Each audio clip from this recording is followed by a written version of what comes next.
Since house prices are high for many people looking to buy, fixer-uppers can be a way to afford a home. A study by Storage Cafe showed that these houses can cost hundreds of thousands of dollars less than the houses that are ready to move into right away in the same areas. If you aren't afraid of doing some repairs, you can find out which popular regions have the biggest savings compared to houses that are moved in ready.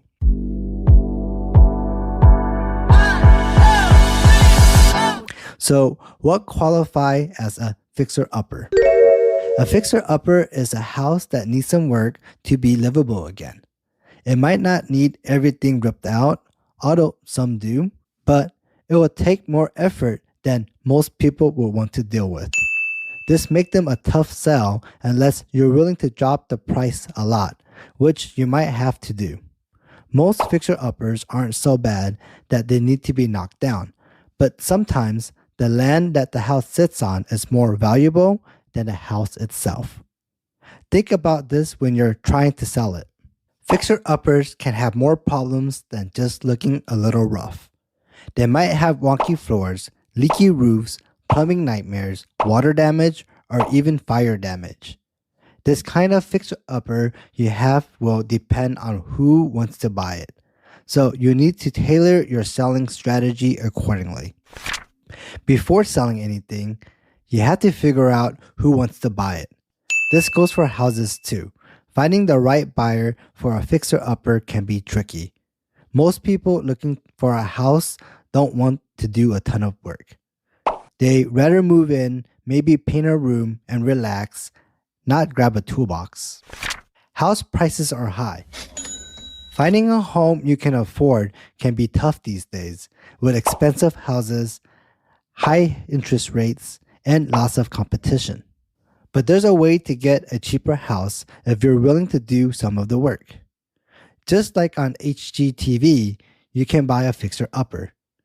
These houses need fixing up, so they cost less than houses that are ready to move into right away. Prices for things are still going up, even though inflation cooled down a little bit in March of last year. But people still really want to buy houses.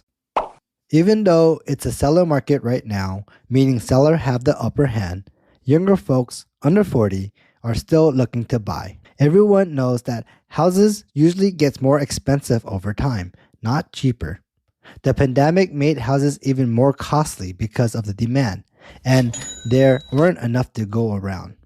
Now, young people are worried they'll never be able to afford a house. Some feel rushed to buy before prices go up even more. Here are 4 reasons people are buying fixer-uppers in this current housing market. The first reason is affordability. A website called Porch, which helped people fix up their homes, found that fixer-upper costs an average of $225,000, which is way less, almost half, than a new house. No matter where you are, fixer-uppers will almost always be cheaper than houses that are move-in ready. But here's the catch. Are fixer-uppers really a good deal once you pay for all the repairs? That same Porch article said some cheap fixer-uppers might need repairs that cost more than a brand new house. On the other hand, even an old fixer-upper in a pricey city might be a good deal after you fix it up. The bottom line, always check out how much houses typically cost in the area before you buy a fixer-upper. The second reason, personalization opportunities.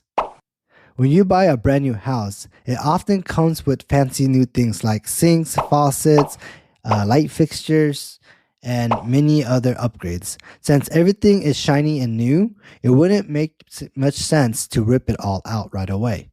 This means you have less freedom to change your taste for a while. The third reason is to generate a return on investment.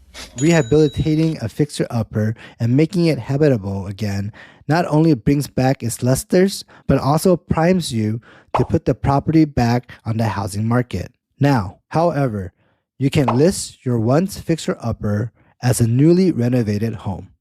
That means you can price your property higher to make a nice profit. To ensure a solid return, however, Make sure to keep renovation costs under control. The cost of property materials remaining on the rise. Meanwhile, labor costs cost between 20% to maybe about 40% of the repair budget are also up significantly. Careful planning and preparation can help avoid overruns and prevent delays. Otherwise, you'll risk watching other sellers wipe their inventories while your renovated but overpriced home continue to sit on the market. And the fourth reason is to cater to DIY culture. Millennials love getting their hands dirty. They're known for figuring things out themselves, making things their own, and enjoying the process. A fixer-upper is a perfect fit for them because it lets them use their creativity and DIY skill. Plus, they love the feeling of doing it themselves and might even document the whole project. But hold on a second. Even for DIY lovers, some common sense goes a long way. While fixing it yourself can make it feel like yours, crazy changes might not appeal to everyone. Remember, what you like as a homeowner might not be what most buyers are looking for. If you go overboard with some renovations, you might end up having to do more work later to sell it. So try to keep it balanced. Here are 4 steps to take before buying a fixer-upper. First is choose the right location. Not all fixer-uppers are created equal. Even if you fix up a house really nice, it won't sell fast if the neighborhood is not great. People want to live in places with easy access to jobs, stores, schools, and ways to get around. Look for neighborhoods where the other houses are nice too, because that will make their fix-up house more appealing. Don't get fooled by neighborhoods people say are going to be great someday.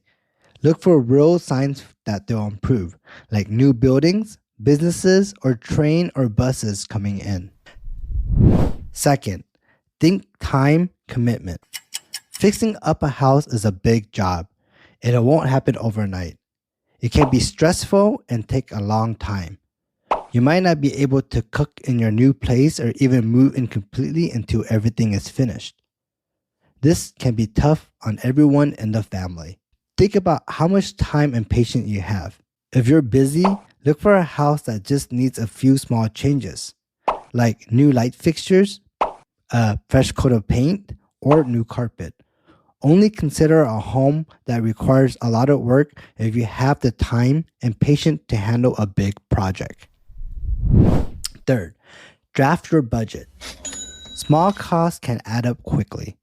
Before you buy a fixer-upper, get quotes from contractors to find out how much your repairs will cost. Also, consider how much it will cost to buy materials for DIY projects that you want to tackle. Once you know these costs, make a budget to keep yourself on track throughout the remodel. And lastly, bring in the professionals. The inspection clause in your contract is like an escape hatch if something major comes up during the inspection that makes you change your mind about buying the house. Use this to your advantage with fixer-uppers. Get a regular home inspection to check things out, but also consider extra inspection for specific problems. If you're a house hunter who's not afraid of sweet equity, buying a fixer-upper could be your ticket to home ownership. Doing so could lead to big savings, even in some of the nation's largest and most popular housing markets. Plus, adding the right features could help your investment. Just make sure you know what to look for and avoid when shopping so you don't buy a money pit. If you're ready to start, reach out to your trusted realtor today. So, if you found this episode helpful and want to continue learning and staying updated on all things real estate, we invite you to follow us on your favorite podcast platform. By subscribing to our show, you'll never miss an episode packed with valuable insight, expert interviews, and practical tips to guide you through your real estate journey. Also, I love hearing from our listeners. If you have any questions, comments, topic suggestions, or real estate stories to share, please reach out to us. You can follow me on all my social media pages. Just search for Long's Real Estate, local realtor in Las Vegas and Henderson, Nevada. I will save all the links in the description of this video. Until then, remember, in Las Vegas and Henderson, the odds are always in your favor when you have the right real estate agent by your side.